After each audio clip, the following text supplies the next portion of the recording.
नमस्कार.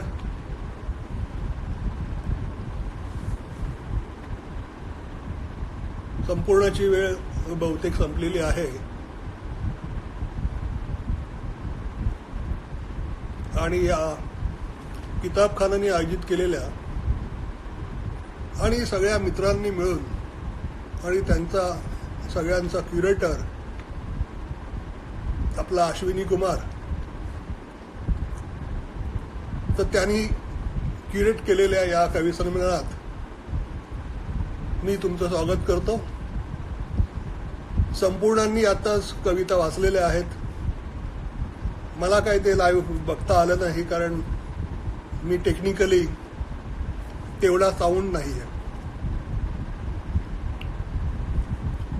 माझ्यानंतर नबीना दास हैदराबादवरून आणि माझा मित्र, म्हणजे अर्थात नबीनाही मैत्रीण आहेच, माझा मित्र निलिम कुमार गुवाहाटीवरून कविता ऐकणार आहेत. म्हणजे जवळपास हे कसं झालंय की एक इंग्रजी, एक मराठी, परत इंग्रजी आणि मग आसामीच. जसं सगळं जग बंद आहे तसं हे जग आम्ही लाईव्ह करायचा प्रयत्न करतो आहोत आणि तो पण कवितेतून. असो, गेले मी 10 दिवस घरी आहे. घरी फक्त झोपायला यायचो, आता घरीच पडून आहे.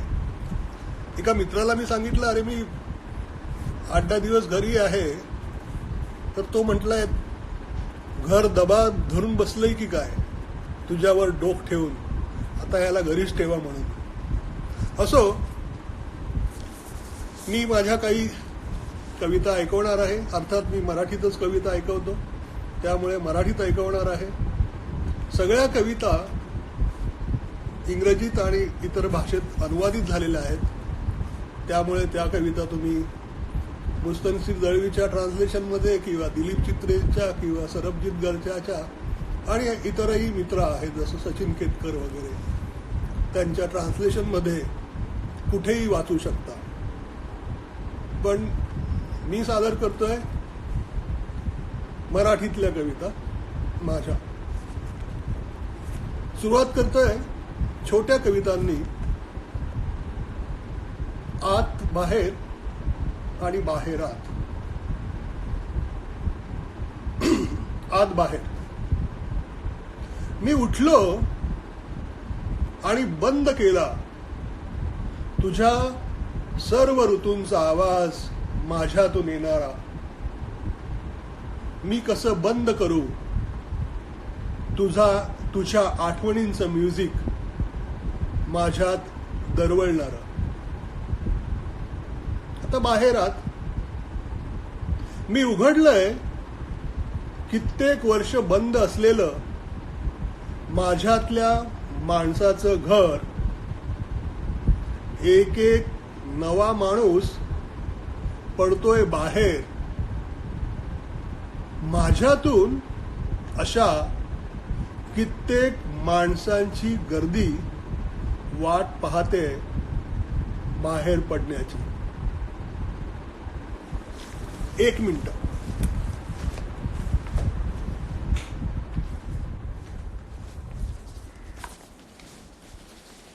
पंख्याचा आवाज खूप होता, त्यामुळे तो बंद करायला लागला. दुसरी कविता आहे मनातल्या मनात चित्र पाहताना.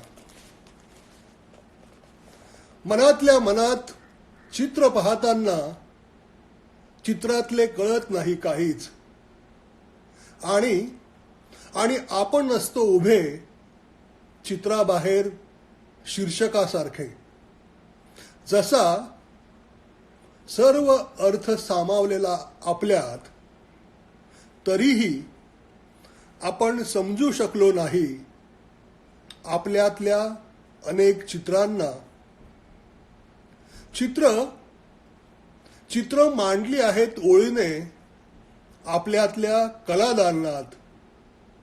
आपण सरकतो एका चित्रातून दुसऱ्या चित्रात, किंवा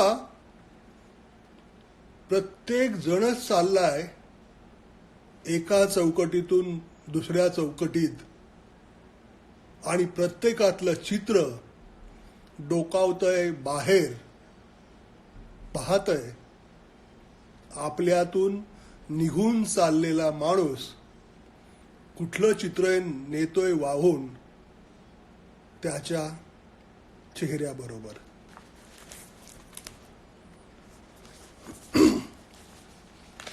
तिसरी कविता आहे. ह्या सगळ्या कविता जवळपास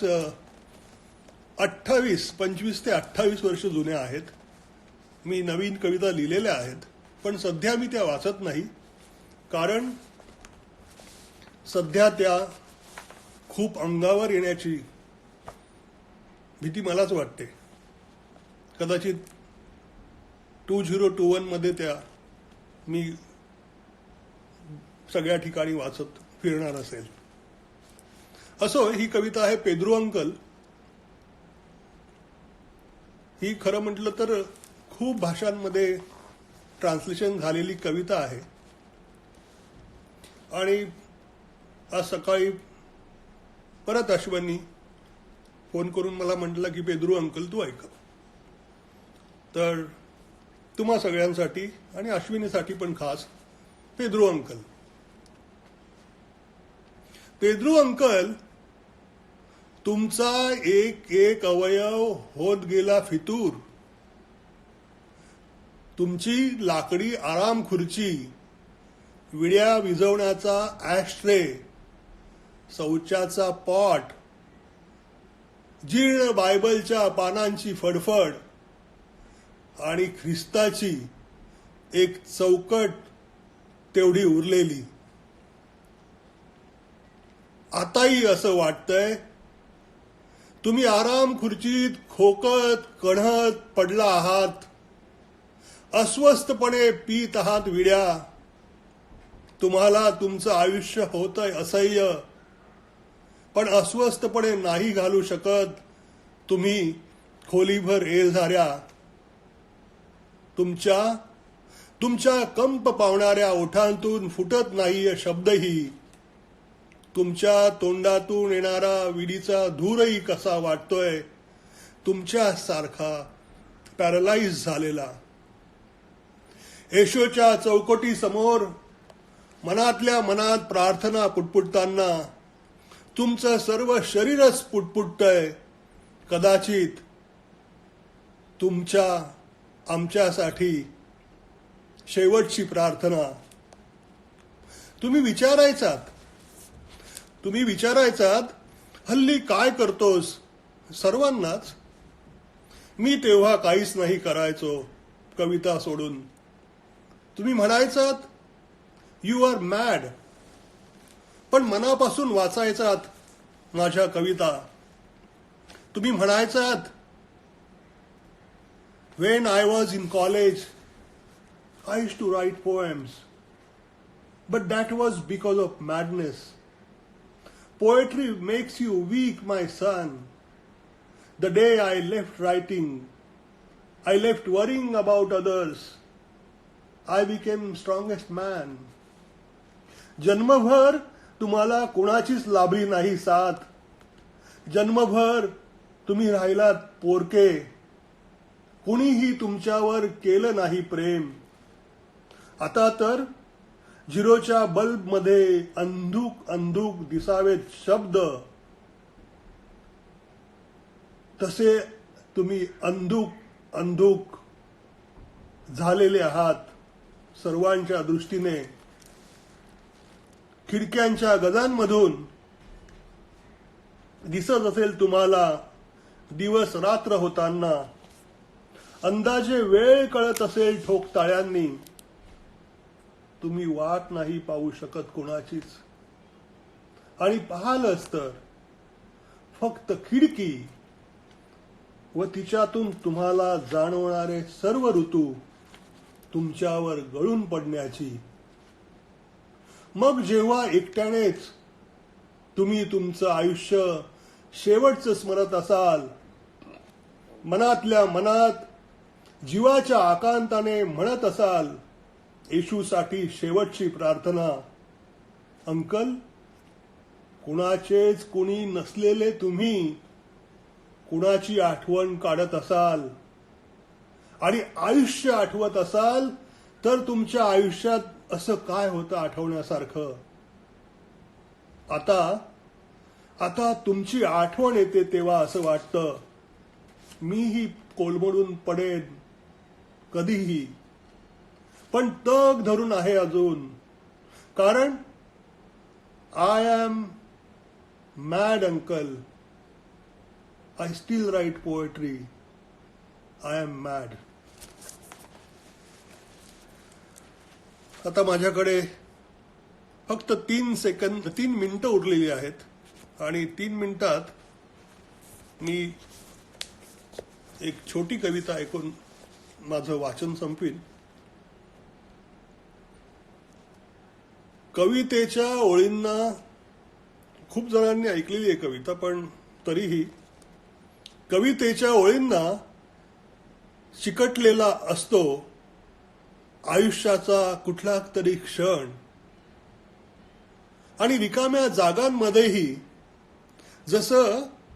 जसं खाल्लेल्या चिकन लॉलीपॉपला चिकटून उरलेले असतातच चिकनचे काही कण, तसंच जसं की 2 शब्दांच्या दरम्यानही असतंच कवितेचं ताजं रसरशीत मांस. तर अजून 2 मिनिटं आहेत, पण अर्थात मी फक्त, मला असं वाटतं की एकटाच लाईव्ह आहे आणि मी तुमच्याशी संवाद काही साधू शकत नाही, आणि ही मला खूप चांगली गोष्ट वाटत नाही. म्हणजे आता गेले 10 दिवस इथे असं घरात एकटं पडल्यासारखं, आणि अर्थात मुलं आहेत ते बिझी असतात त्यांच्या मोबाईलवर, मी पुस्तकं वाचत असतो, बायको काहीतरी करत असते, पण एकमेकांना 4 जणांचा कुटुंब असल्यामुळे कंटाळा आलेला नाहीये. अर्थात अशी वेळ आपल्यावर परत कधी यायला नको, यासाठी आपण सर्वांनी घरातच जे काय करायचं तेवढं घरातच करूया, आणि 14 नंतर जर काही आपल्याला भेटायची शक्यता निर्माण झाली, आणि ती होईलच, तर आपण सगळे भेटूया. आता हे व्हर्च्युअल रियालिटीचं जग सोडून मला असं वाटतं एकमेकांना भेटलं पाहिजे, आणि मी स्वतःच तसा भेटीसाठी उत्सुक असलेला माणूस आहे. तर पुन्हा भेटूया रियालिटीमध्ये. धन्यवाद, आणि तुमचा वेळ चांगला जाण्यासाठी मी तुम्हाला शुभेच्छा देतो. अर्थात तुम्ही मला फोन करून काही पुस्तकं विचारू शकता, कुठल्या कविता वाचायच्या तेही विचारू शकता, आणि तुम्हाला हे सगळं माहिती आहे तरी मी सांगतो, कारण मी फक्त जास्त कविताच वाचत असतो. धन्यवाद. Thank you Kitabkhana. Thank you my friends. Thank you Ashwini. And thank you all. Bye.